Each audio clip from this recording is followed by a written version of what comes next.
Pois bem, e como que nós então fazemos a leitura de dados? Veja bem, aqui nós já vimos como escrever na tela, como fazer o output de uma informação, usando o console write-line.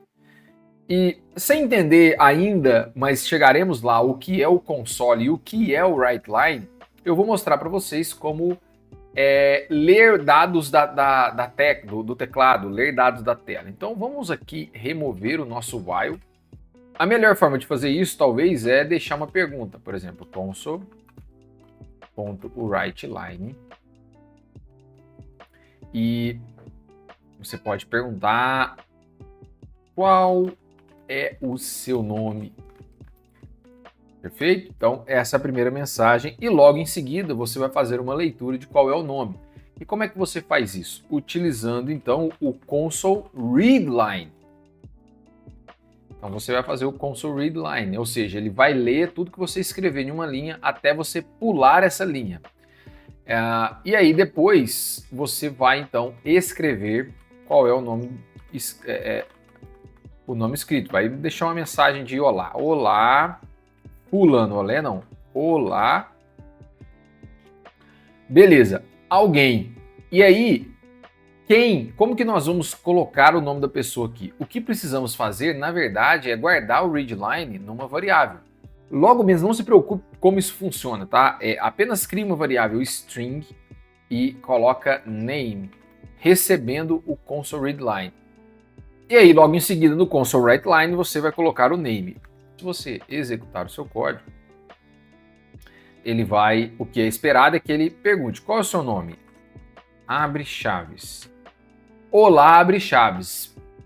Entenderam? Então, o que ele faz é mostrar uma mensagem na tela, chamar essa função readline, ou seja, esperar, aguardar com que você escreva algo. No momento em que você escrever, ele pega o que você escreveu e atribui numa variável e depois você escreve essa variável. E nós podemos verificar isso a partir dessas mensagens.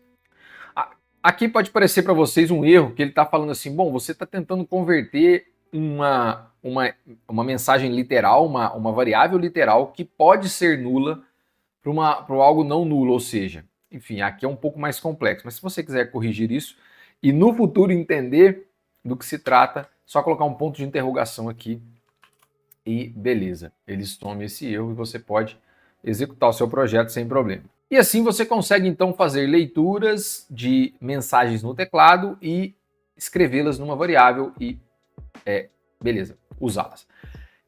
Bom, você pode também colocar números. Imagina que você então está fazendo um formulário. Então você pode logo em seguida colocar aqui o writeline. Qual a sua idade? E beleza, qual a sua idade? Óbvio, você não quer mostrar nada. E aí você vai colocar numa outra variável. Int age recebe console.readline. E aqui nós começaremos a nos deparar com os primeiros problemas de fazer leituras, que é o seguinte. Quando você escreve, imagine que o teclado existem várias letras e você escreve, e se você lembrar da aula que vimos sobre variáveis, vocês vão ver que há tipos específicos para guardar letras ou conjunto de letras, que é no caso a string. E para você verificar isso, se você colocar o mouse em cima do readline, você vai ver que a primeira palavrinha aqui é string, ó. Ou seja, ele retorna um valor de string. E aí ele já te mostra inclusive o erro. Você não pode converter o tipo string para um inteiro. De fato, porque você pode escrever qualquer coisa no teclado e tentar colocar ele numa variável inteira. Então, se eu digitar ABC e tentar colocar isso numa variável inteira, isso não vai funcionar, ele não vai aceitar. A forma de fazer isso é convertendo a string para inteiro. O problema é que há formas fáceis e há formas corretas de se fazer isso. Uma forma direta é você usar uma outra função, por exemplo, int parse. E o termo parse, quando nós usamos o termo parse, ele quer dizer que é transformar algo em outro. Então transformo parse string para int, parse int para bool, enfim, dá para você fazer parsings diferentes. Então o parse ele tem esse papel de transformar. Aqui, como estamos dentro do ambiente controlado, eu vou garantir que eu vou digitar números, então ele vai conseguir fazer esse parse corretamente. Olha só. Faltou aqui uma mensagem, né? Então, peraí. Console.writeLine, nome, name. Vamos dar um espaço aqui, ó. Não. Idade, age. Tá bom. Aqui, peraí, faltou mais. Ok, beleza. Então vamos salvar, executar de novo. E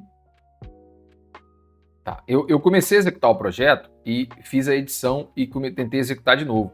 Ele vai dizer que o seu arquivo está travado, ó, is locked by, e provavelmente vai resultar em um erro. Então, você pode, se isso acontecer para você, né, talvez você não esteja vendo aqui um prompt falando que deu uma falha na build, porque eu estou só streamando o meu Visual Code, mas aperta não. Lá em cima aqui, ó, aqui em cima do Visual Code, ó, certifique-se de que você vai parar toda a execução. E aí você vai vir na setinha. Como eu executei o projeto, ó, apareceram duas setas aqui. Um é o Run Project e o outro é o Run Code. Aliás, os dois estão Run Project. Bom, não sei exatamente por quê. Mas você pode então executar o Run Project. E aí agora ele vai executar. Qual é o seu nome? Preciso colocar o foco aqui. PJ, idade 38. Nome PJ, idade 38. E aí, o que eu estava mencionando... O que eu estava mencionando é que se você executar o seu código e aí digitar aqui o nome ABC, idade ABC, o que vai acontecer? Ele vai gerar uma exceção. Nós vamos falar de exceção em vídeos futuros, mas o que ele fala aqui é que isso não está no formato correto. Eu não consigo, então, colocar uma string dentro de um int, que é o que eu mencionei anteriormente. Então, quando você faz a leitura de informações, você precisa estar preparado ou preparar o seu código para que ele consiga transformar as coisas para o formato que você deseja. Uma das maneiras aqui corretas de fazer isso era, na verdade, usar o try parse, e aí, enfim, exige com que nós entendamos outras coisas para que você consiga interpretar e saber usar isso corretamente. Portanto, vamos ficar no parse primeiro. E beleza, é isso aí, tá? Por hora é isso. Então, se você quiser transformar letras, você pode fazer isso diretamente. Se você quer transformar em números, isso serve também para floats. Então, nós podemos aqui, ó, nós podemos aqui copiar qual a sua altura. E aqui, obviamente, eu vou mentir para vocês. Então, eu vou colocar float parse. Não posso transformar para int aqui, ó, porque a gente tem que mudar tudo para float. E aqui eu vou mentir. Espera aí, na verdade eu vou colocar aqui, ó, altura, height. Beleza, vamos ver o que acontece. Vou executar esse código e qual o seu nome? Ele deveria mudar o foco automático, né? PJ, idade 30, altura 1.8. Como eu transformo... O que ele mostrou? 18. Aqui nós temos um belo problema, que é o seguinte. Quando você vai representar o número dentro do C#, você, como eu mencionei na aula de variáveis, você representa com ponto. E aqui esse é um número 1.4 float.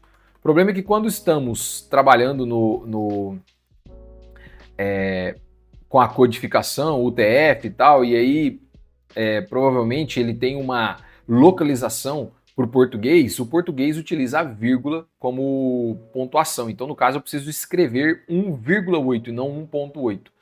Provavelmente é por isso que ele só aceita 1.8 e printa 1.8. Então, inclusive, nós podemos fazer esse teste. Ó. Ao invés de resolver o parse, eu vou fazer um teste. Ó. Eu vou apagar e vou atribuir 1.8f e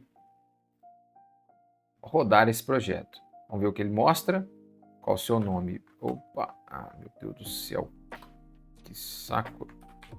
PJ, idade 30.